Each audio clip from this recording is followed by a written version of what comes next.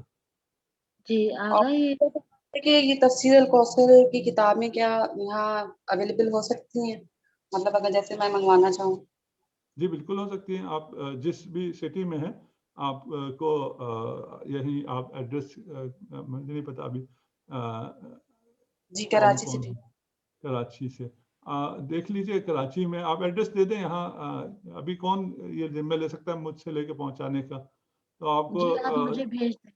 ہاں discounted rate پر جن کو بھی چاہیے ان کو ڈسکاؤنٹڈ ریٹ پر تفسیر الکوثر میسر ہو جائے گی، ان تک پہنچ جائے گی انشاءاللہ۔ اور ایک سوال اور یہ تھا کہ ایک حدیث میں نے پڑھا ہے کہ مطلب کہ جو ہے وہ جو مومن مر جائیں گے اور جنہوں نے قرآن کی تعلیم حاصل نہیں کی ہوگی، ان کو مرنے کے بعد یہ موقع دیا جائے گا کہ وہ قرآن کی تعلیم حاصل کر سکیں اور ان کو کروایا جائے گا، تو کیا یہ ہے سچ؟ جی حدیث ہے کہ جب مومن مرے گا اس کو قبر میں، کیونکہ وہاں قرآن سے سوال ہونا ہے، اگر وہ مومن ہو اور اس کو قرآن پڑھنے کا موقع نہ ملا ہو، ٹھیک ہے نا، یہ موقع ہمارے لیے تو ابھی میسر ہے۔ دیکھیں ہمیں جب کہا جا رہا ہے نا کہ اگر ہم مومن ہیں اور ہم قبر میں ہوں تو وہاں ٹیوٹر آئے گا اور ہمیں پہلے قرآن پڑھائے گا، ٹیوٹر آئے گا قرآن پڑھانے کے لیے، تو ہم کتنا خوش ہو جاتے ہیں، او پھر تو بڑی بات بن گئی ہے۔ تو یہ آپ کو ابھی یہ سہولت ابھی میسر ہے، اگر آپ قرآن پڑھنا چاہتی ہیں تو آپ کو ٹیوٹر ابھی مل جائے گا، آپ کسی سے بھی قرآن پڑھنا چاہیں آپ کے پاس یہ سہولت موجود ہے۔ اگر آپ کے پاس یہ سہولت موجود ہوتے ہوئے آپ نے اس سہولت کو اویل نہیں کیا تو وہاں یہ سہولت نہیں ملنے والی ہے، یہ سہولت وہاں اس کو ملنے والی ہے جس کو یہاں یہ سہولت میسر نہیں آئی، یا اس کو کسی ایسی دنیا میں رہتا تھا ذہن میں خیال ہی نہیں آیا، یا وہ مومن ہوا اور مومن ہونے کے بعد اس کو اتنی مہلت نہ ہوئی کہ اس کو قرآن کا علم حاصل ہو سکے۔ یہ تو میں اپنی طرف سے کہہ رہا ہوں نا کہ وہاں ہمیں نہیں مل پائے گا، احتیاط یہی ہے، ٹھیک ہے نا. وہ خدا غفور رحیم ہو سکتا ہے ہماری ان تمام کوتاہیوں کے باوجود بھی ہمیں وہاں ٹیوٹر دے دے, اس کو میں منع نہیں کر رہا ہوں, لیکن میں یہ کہہ رہا ہوں کہ عقل مندی یہ ہے کہ اس آفر پہ وہاں خوش ہونے کے بجائے یہ آفر ہمیں اسی زندگی میں موجود مل رہی ہے, اس کو یہی ہم حاصل کریں, اور یہاں جو کریں گے وہ اور ہے, وہاں جو ہوگا وہ اور ہے.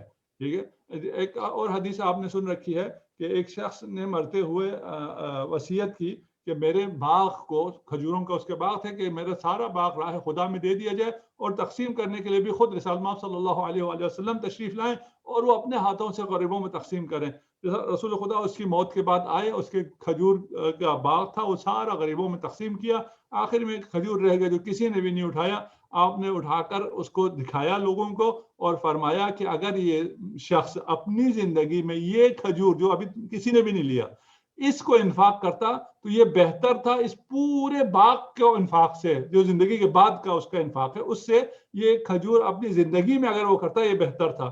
تو اگر آپ کو قبر میں پورے قرآن کا علم مل جائے اس سے بہتر ہے کہ یہاں آپ کو ایک سورہ کا علم حاصل ہو جائے. ہم دعا کرتے ہیں, میں اپنے لیے دعا کرتا ہوں اور ہم اپنے سب کے لیے دعا کرتے ہیں کہ ہمارے پاس بہت وقت ہے, وقت کی کوئی کمی نہیں ہے, ہم قرآن کو بہت بہترین قرآن کا علم حاصل کر سکتے ہیں. قرآن نور ہے, ہم نے اس کے ساتھ رہنا ہے. اگر ساتھ رہیں تو یہ آپ کو خود آپ کو نورانی کر دے گا. قرآن کا نور آپ کے بدن, جسم میں, قلب میں یقیناً اترے گا, اور یہ سمجھنا, اس کو عمل کرنا, اس کا ساتھ ہونا انتہائی آسان ہے. ایک فیصلہ کرنے کی دیر ہے. ہم فیصلہ کر لیں کہ ہم جب دنیا میں اتنے سارے کام کر سکتے ہیں, سب کچھ کر سکتے ہیں, اگر جب قرآن پہ آتی ہے تو ہمیں چیز مشکل لگتی ہے. ہم فیصلہ کر لیں کہ ہم نے قرآن کا علم حاصل کرنا ہے, ہم نے پورے قرآن کی تفسیر پڑھنی ہے. ایک تفسیر سے ابھی ہم نے شروع کی ہے, ایک تفسیر کے علاوہ ہم نے اور بھی تفاسیر پڑھنی ہے, ہم نے پھر اس کا بار بار مطالعہ کرنا ہے. اور ایک اور چیز جو میرا جی چاہتا تھا میں آپ لوگوں کو بتاؤں, وہ یہ ایپ ہے اسی کی بلاغ القرآن کی. اس ایپ میں اگر آپ اس کو چلائیں, آج ہمارے پاس وقت ہے تو میں اس وقت سے فائدہ اٹھاؤں. جیسے یہ ابھی اس میں آپ کو نظر نہیں آ رہا, بلاغ القرآن کا ہم نے یہ کھولا, اور آج کی جو مثلا یہ آیت تھی اس کو ہم اگر پلے کر دیں, آج کی نہیں, یہ پچھلی میرے پاس کھولی.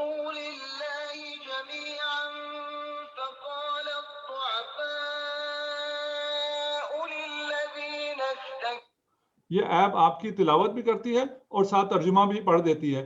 آپ ڈرائیو کر رہے ہیں, یہ کام میں کرتا ہوں, میں خود بھی کرتا ہوں. آپ ڈرائیو یہ کر رہے ہیں, ایپ ہمیں یوٹیوب پہ ملے گی کہ فیس بک پہ؟ نہیں, یہ بلاغ القرآن ایپ ہے. ایپ پلے اسٹور اسٹور سے پہ آپ مل جائے گا.